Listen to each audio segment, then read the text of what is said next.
Alors voyons maintenant les outils qui gomment, qui coupent et qui découpent. Alors, l'outil gomme, comment fonctionne-t-il? Vous sélectionnez un objet, vous allez donc vous déplier, hein, pareil sur le même principe, vous avez le petit triangle. L'outil gomme, vous les dépliez tous, vous avez les trois. Et voilà, la gomme, les ciseaux et le cutter. La gomme, vous double-cliquez dessus, ici sur le plan de travail, l'option de l'outil gomme, vous jouez sur la taille, diamètre. Ok, vous avez un diamètre qui est là et vous commencez à gommer.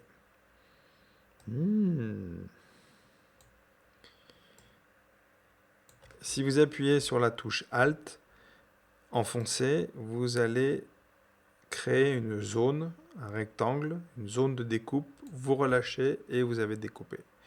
Évidemment, vous pouvez faire varier le diamètre de cette gomme. De la même manière, l'outil gomme, si vous utilisez une palette graphique, peut être assujetti à des pressions, d'une façon aléatoire. Alors, on ne va pas le faire la pression, mais comme on a vu avec le pinceau ou l'outil tâche de forme, vous pouvez soumettre une pression. Là, on va simplement se contenter de diminuer le diamètre. OK. Et faire, donc la récupérer, cet outil gomme, faire des petits trous. Comme ça, des simples clics. Et je crée des trous. Donc c'est bien un peu si on veut imiter une forme un peu... Alors, ce que vous avez pu voir aussi, c'est que ce dessin-là avait un contour. Je peux augmenter la taille du contour pour voir ce que ça donne visuellement un peu. Hop, pardon. Double-clic, contour. J'augmente la taille de mon contour. Regardez, c'est assez sympa. Alors le dernier n'a pas été sélectionné, hein. Je reviens en arrière, CTRL Z. Je sélectionne le tout. Je vais harmoniser les contours. Là, il suffit de cliquer, de dire le contour fera 1 mm pour tous. Et vous avez un truc sympa. On peut s'amuser à créer des choses assez sympathiques. Ensuite, le deuxième outil, l'outil ciseau. L'outil ciseau, pareil, on va sélectionner cette belle forme ronde. On va augmenter un peu le diamètre. Et je prends l'outil ciseau et je vais couper là. Donc là, on pense que le petit cercle va se dégonfler. Je viens de créer un point de coupe. Je prends ce point, je le sélectionne avec mon outil de sélection directe. Et je viens de créer une forme ouverte. Ok, donc si je reprends le ciseau et que je découpe là, ici en bas, qu'est-ce qui va se passer? Effectivement, je viens de couper cette forme en deux que je peux séparer. Alors, quand vous dessinez une forme avec un fond, on comprend le cheminement de la couleur qui va du premier point au dernier point, en ligne droite. On ne se pose pas de questions. Donc, si je sélectionne par exemple ce point-là, si je le mets un peu en arrière, voilà, effectivement, ça part du point A pour aller vers le point B, le premier point vers le dernier point, et ça trace une ligne droite.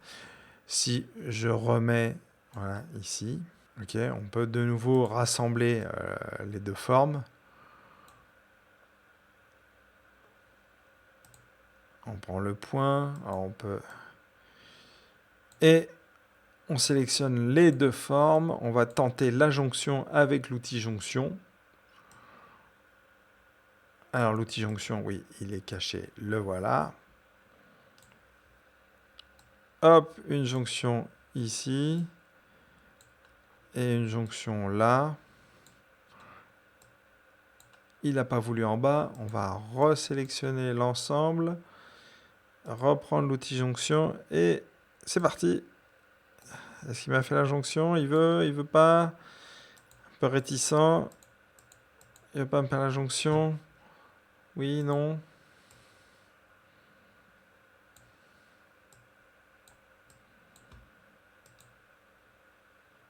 Alors des fois, voilà, c'est un peu réfractaire. Vous voyez, c'est problématique. Donc l'outil ciseau permet de découper des segments de droite.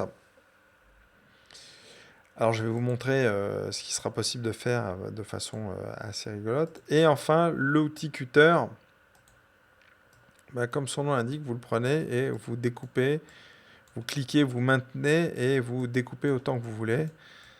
Et ensuite, vous prenez les petits morceaux individuellement et vous les séparez. Hop, hop, hop. Alors c'est pratique pour faire un peu des effets d'objets cassés, de découper avec l'outil cutter. Donc ça, c'est les 3 outils un peu existants dans Illustrator de découpe. Donc l'outil gomme, l'outil ciseau. L'outil ciseau s'adresse à des segments de droite, à des courbes, à des segments de droite, et l'outil cutter découpe des objets.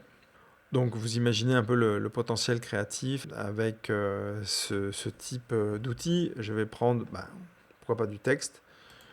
Je vais écrire avec une police. Après, nous verrons les possibilités du texte. Donc, on va l'appeler en majuscule, texte. Rouge. Où est-ce que j'ai un nuancier? Oui, j'ai un nuancier. Oui, voilà, du rouge, du texte rouge. Voilà, j'augmente la taille un peu de façon violente. Donc du rouge. Pourquoi pas un peu de contour noir. J'augmente la taille. Voilà. Arrondi. Ouais, pourquoi pas arrondi. Voilà.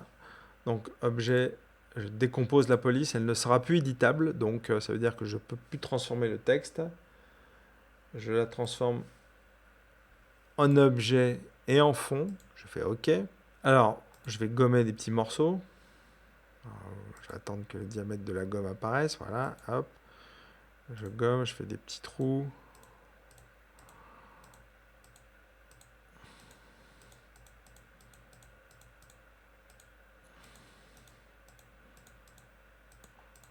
Et puis je prends mon outil cutter et je découpe un peu le texte.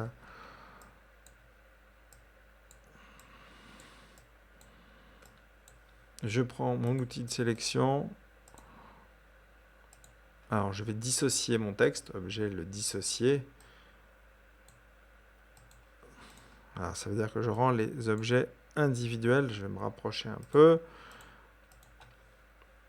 Et assez rapidement, on arrive à faire des effets assez rigolos, assez sympas. Je continue à séparer tout ça.